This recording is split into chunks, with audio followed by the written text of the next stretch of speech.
I don't like using the phrases must play or must buy. Matter of fact, I actively avoid using those phrases when I review games because I think it's a lazy crutch for content creators to try to get you to use their affiliate codes. By the way, my affiliate code for this game is down below. So please understand that when I say Ghost Town, the new game from Fireproof Games, the makers of the Room VR, is must play, I mean it. If I had to draw a parallel to other VR games, you're looking at something more akin to like the Red Matter games or 7th Guest VR. This is a story-based puzzle game with some supernatural elements.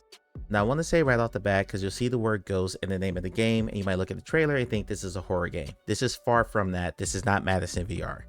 There are some tense moments, but nothing that would classify as a jump scare because I don't think Fireproof set out to make a horror game. They made a ghost story. You play as a paranormal investigator named Edith Penrose who is looking for what happened to her missing brother.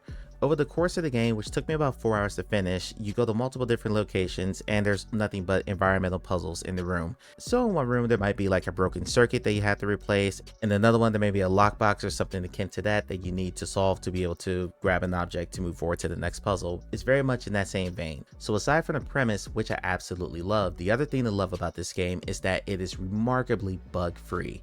I've played so many buggy games at release that got either like a day zero patch or like a patch within a week to fix optimization issues and frame stutters and things like that, especially on Quest, where a lot of developers right now for Quest 3 are using application space warp, which is basically reprojection. If you don't know what space warp is, it's when a developer optimizes a game to a certain frame rate, like for most Quest games that's 36 frames per second, and then they'll use application space warp to artificially increase the frame rate to 72 frames per second.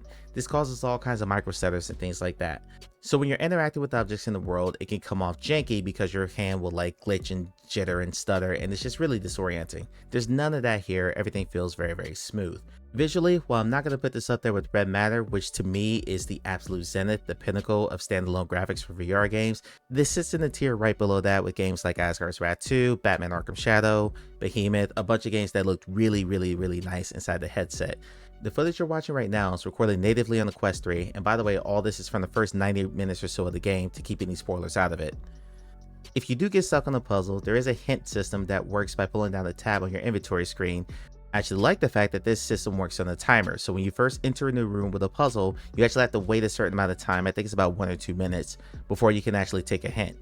So for those who might be trying to speed run through the game just to get through the story, the game is actively encouraging you to try to solve the puzzle by yourself before we'll give you a hint to be able to do that. I thought this was a really clever system, akin to something like the 7th Guest VR system of using coins to buy hints. I did complete the game in 4 hours and none of the puzzles were for me overly difficult.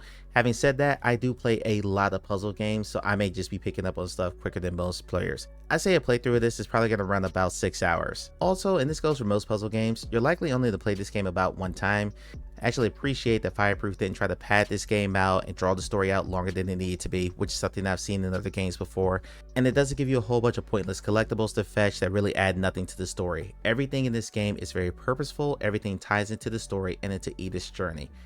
In terms of controls, and I need to mention this after the last few games I played like Lovesick and Rival Stars, everything that you would expect to be in this game is here. There's a motion vignette, snap turning, and teleport available for anyone who may not have their VRC legs yet. And for people like me who have stomachs made of iron, there is smooth turning and full locomotion movement available there too.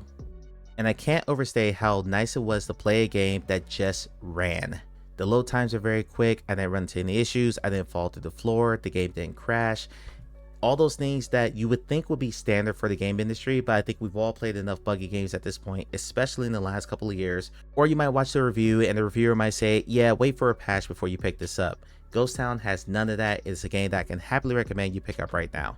That's all I really want to say about this. I don't want to say anything more because I feel like I'll get into spoiler territory. It's an excellent story-based puzzle game. So if you like story-based puzzle games like the I Expect You to Die games, A Fisherman's Tale, Red Matter, 7th Guest VR, and most recently Wander the Fragments of Fate, Ghost Town is an excellent addition to your library. Go ahead and pick it up. If you found this review helpful, let me know with a like and subscribe to the channel for more VR content. Thanks and I'll catch you on the next one.